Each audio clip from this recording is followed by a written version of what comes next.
Hello guys, I'd like to welcome you to part 5 of full dragon sculpture, this sculpting demonstration that I'm doing.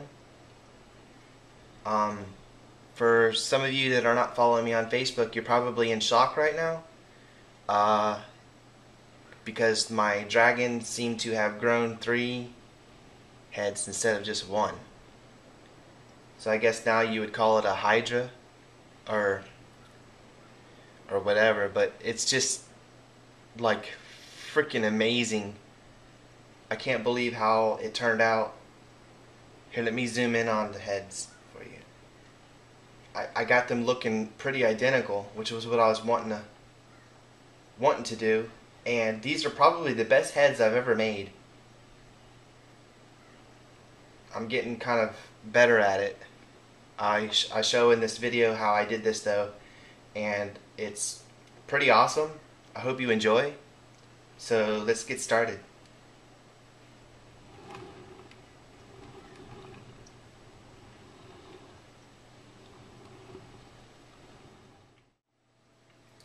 Starting this sculpture off, I wanted to make a modification. I had it set up for only 1 head and I wanted 3 heads. So what I had to do, I had to cut the clay back and the foil and everything, and I wanted to get it down a little lower where they break off, come apart like that. But that was as much as I wanted to cut the sculpture up. I didn't want to really mess up too much of it. And I think it turned out pretty decent anyway, so it's no big deal. But I basically took 1 long piece of galvanized wire, bent it in half, or it was even, and tied it to it with smaller galvanized wire. Then I brought it up to speed with some foil and tape, like I do the rest of my sculpture.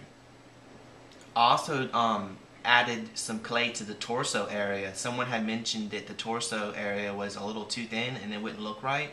At first I kind of disagreed, but then after looking at it for about 5 days, I had to agree that it needed some clay down there. It was just way too thin. So basically what I did is I put a full layer thickness on the back and another full thickness on the belly, and it made it a little bit larger down there, and it looks way better.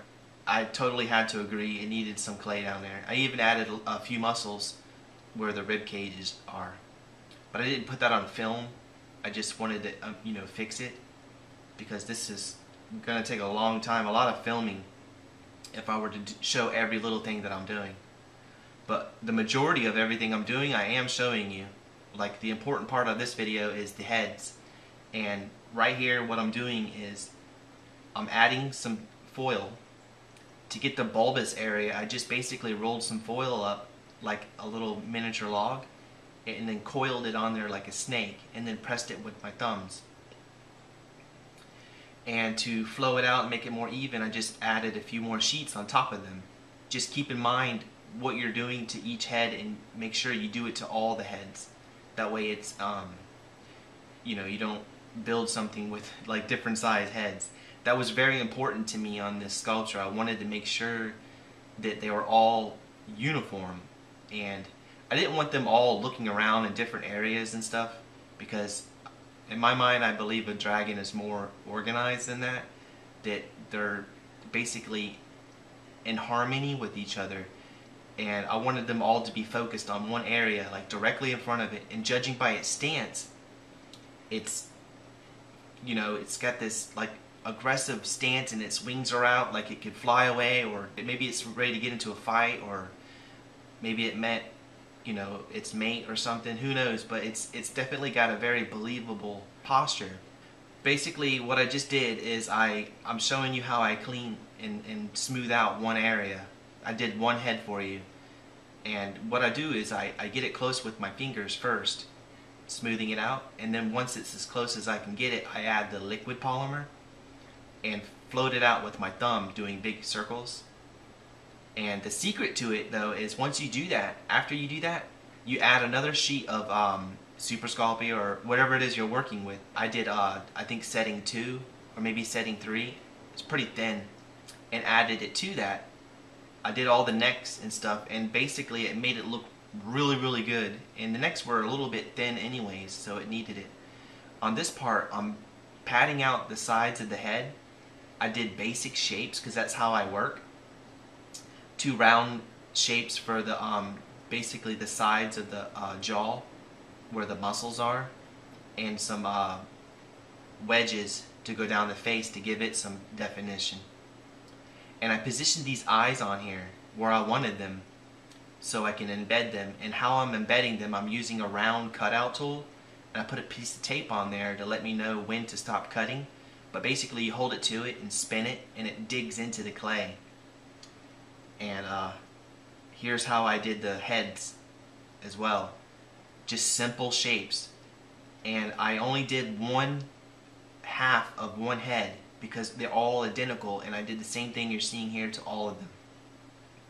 Got it close with my tool, then I used my liquid Sculpey to smooth it all out. And of course I did the inner part as well.